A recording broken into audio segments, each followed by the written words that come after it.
Today's workout begins with the pull-up.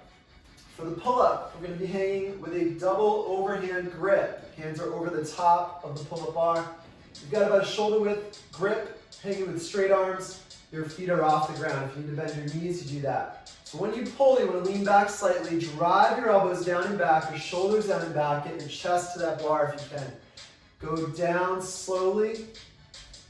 That is your pull-up.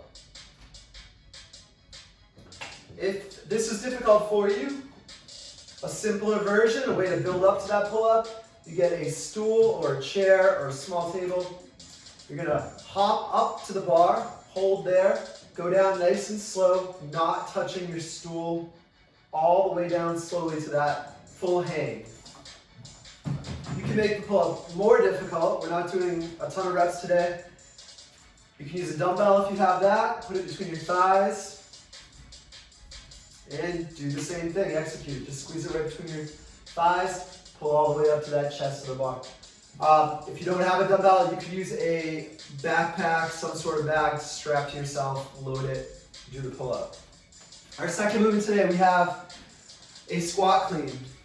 The squat clean we'll be doing with dumbbells. We'll start today, and you should as well, warming up just with the squat. So we get the weights up over the shoulders, our feet are in shoulder width apart, there are toes straight ahead. We pull our hips down below our knees. Those knees are tracking right over the center of the foot. We drive back up.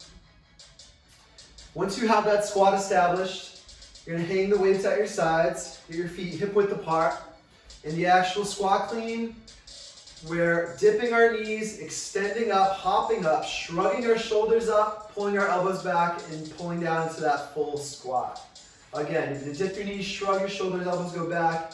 You pull down to a full squat, hooking the dumbbells over the shoulders in that same position that you had when you practiced the squat.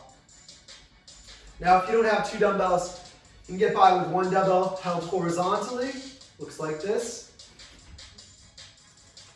You do a similar motion with a kettlebell. You can hold it by the sides of the horns. Alternatively, if you have a bag, you can use a bag. You want to have the straps facing down when you're in the hang. And it's the same motion, catching it right against your upper chest, against the base of your neck. The plate works similarly. Our third movement today is the bench dip. For the bench dip, you can use a table, you can use a chair. Anything else similar to that? You can have a seat on it, have your wrists right next to your hips.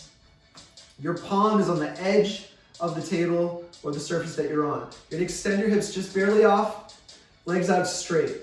From there, we're lowering down, leaning forward, bringing the elbows in towards each other. You don't want to flare them out. And then driving back up, pressing through the heel of the palm. We want to get so low that the back of the shoulder is below the top of the elbow. If this is too difficult, bend your knees. Same motion, but you'll have your legs bent. Your legs can help you drive up.